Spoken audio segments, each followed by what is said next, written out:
Part 1. Read this text correctly. You don't have to be French to enjoy a decent red wine. Charles Jocelyn de Grosse used to tell his foreign guests whenever he entertained them in Paris. But you do have to be French to recognize one, he would add with a laugh.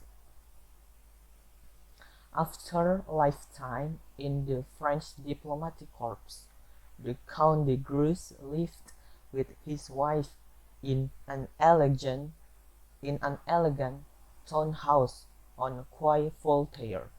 He was a likable man, cultivated of course, with a well-deserved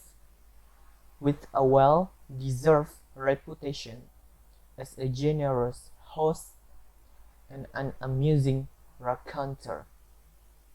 This evening's guests were all European and all equally convinced that immigration was at the root of Europe's problems.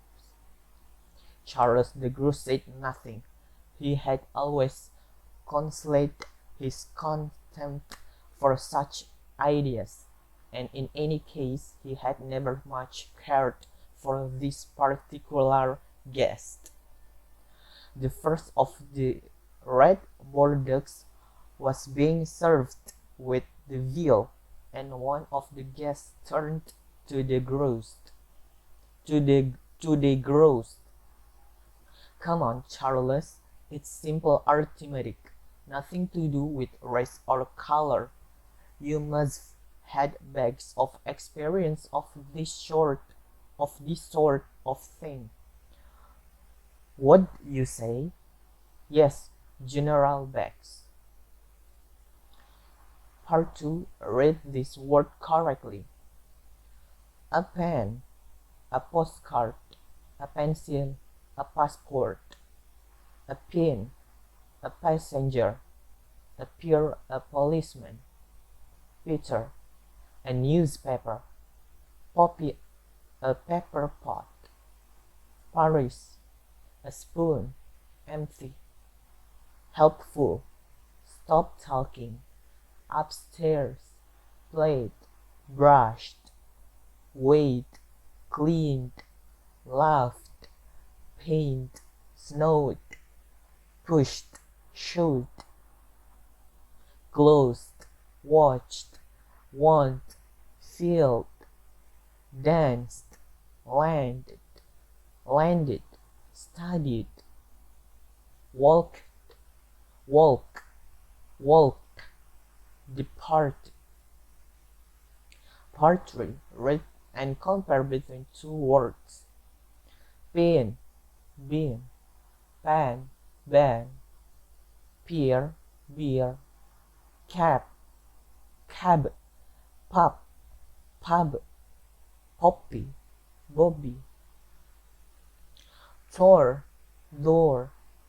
tarts, darts, cart, ride, train, drain, trunk, drunk. Part 4. Read this long text correctly. She was walking lazily, for the fierce April sun was directly overhead. Her umbrella blocked its rays, but nothing blocked the heat, the sort of raw wild heat that crushes you with its energy. A few buffalo were tethered under coconuts, browsing the parched verges. Occasionally, a car went past, leaving its streets in the melting pitch like the wake of a ship at sea. Otherwise, it was quiet. And she saw no one. In her long white Sunday dress, you might have taken Jeannie Nari for 14 or 15.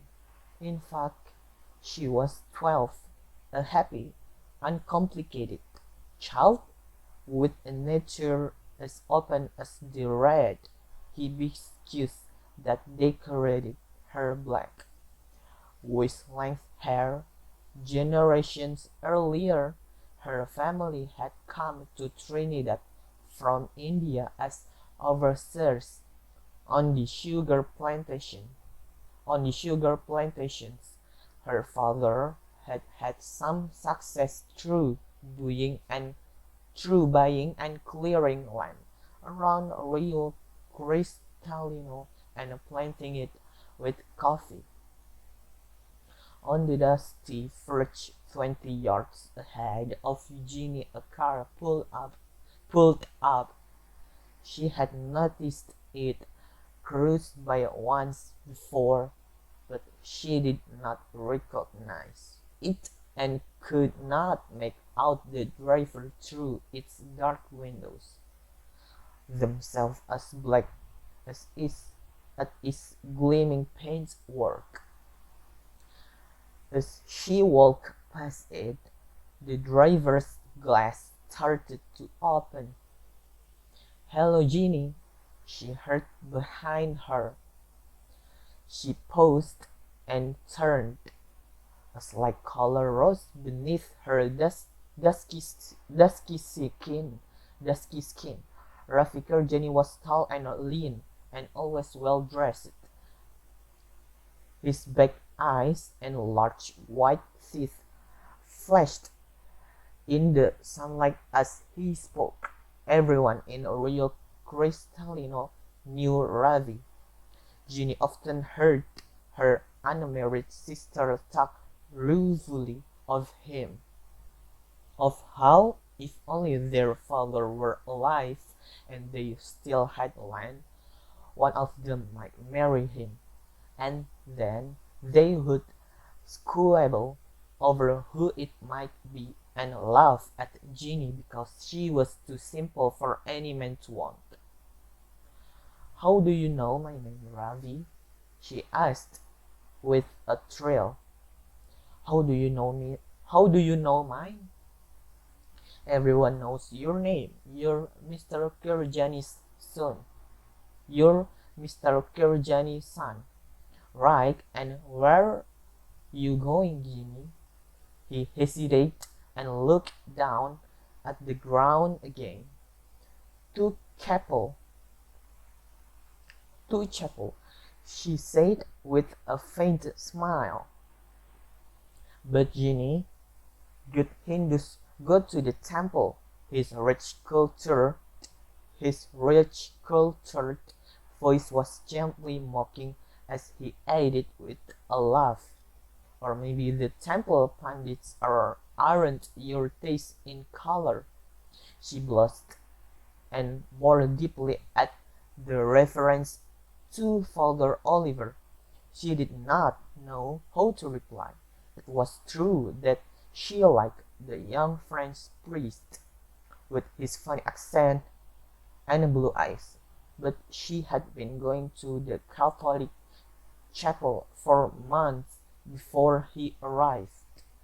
She loved its cheerful hymns and its simple creed of one God, so different from those miserable Hindu gods who squabbled with each other like her sisters at home. But added to that, the vulgarity of Ravi's remark bewildered her because his family were known for their breeding. People always said that Ravi would be a man of honor, like his father. Ravi looked suddenly grave.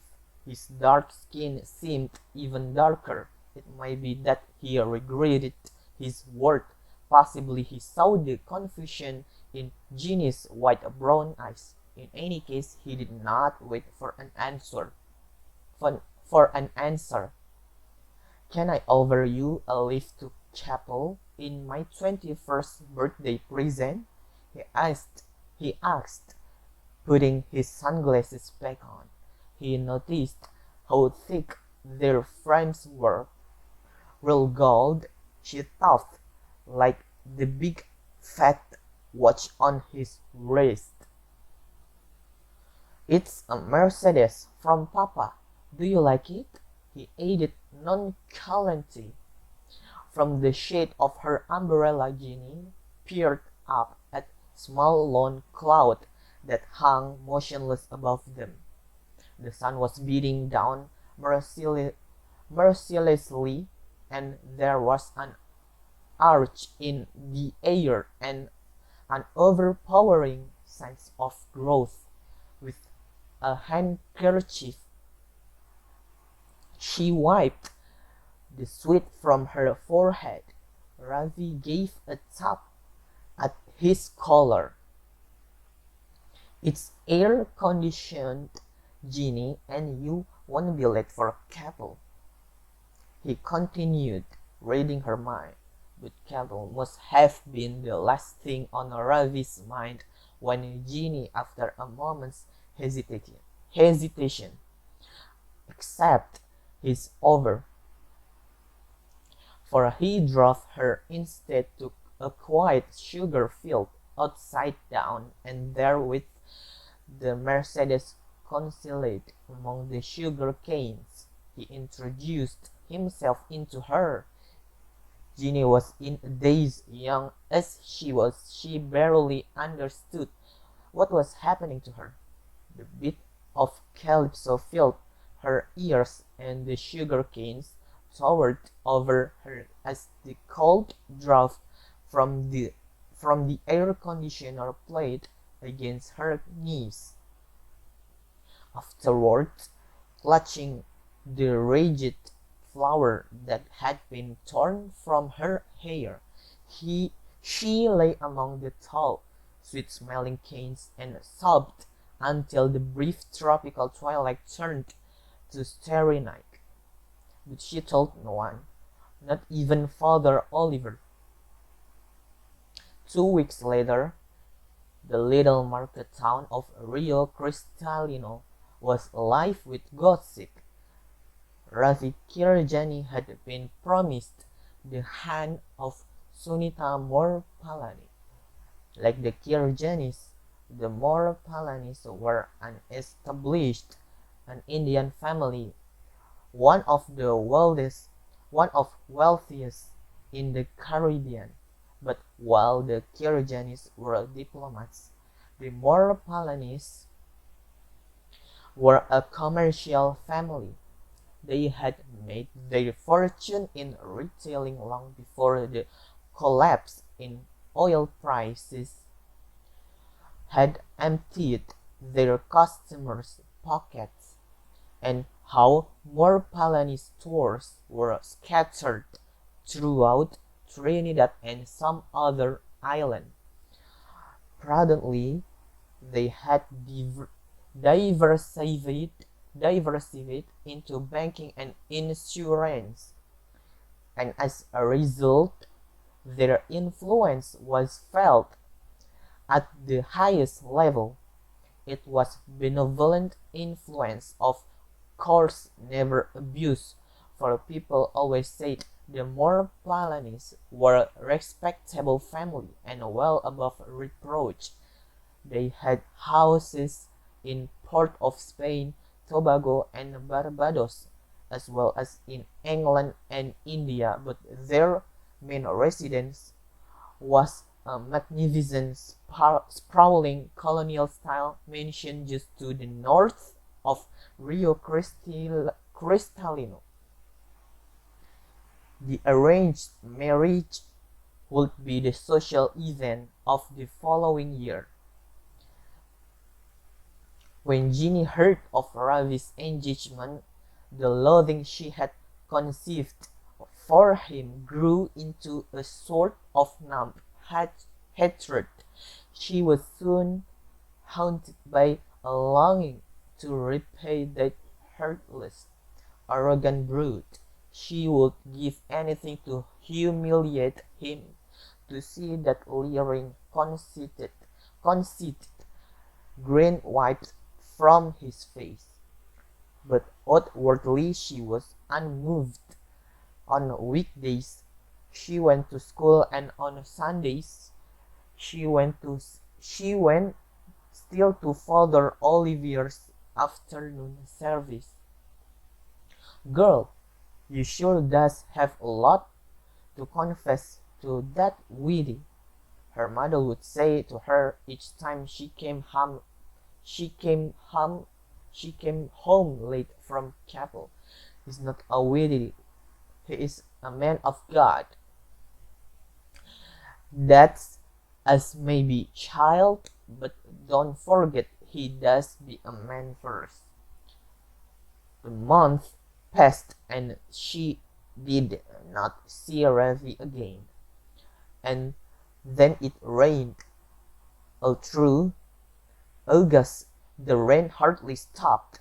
It rattled persistently on the Garavellin's roof until you thought you would go mad with the noise. And if it stopped, the air was as sticky as treacle, and you prayed for it to rain again. Then one day in October, towards the end of the wet season, when Jeannie's family were celebrating her only brother's 18th birthday, something happened that she had been drilling for weeks. She was lying in the hammock on the balcony, playing with her 6-year-old nephew Penny. Suddenly Penny cried out, "Jeannie, why are you so fat?" Throughout the little farmhouse, all celebration stopped. On the balcony, curious eyes were turned upon Jeannie, and you could see what the boy meant.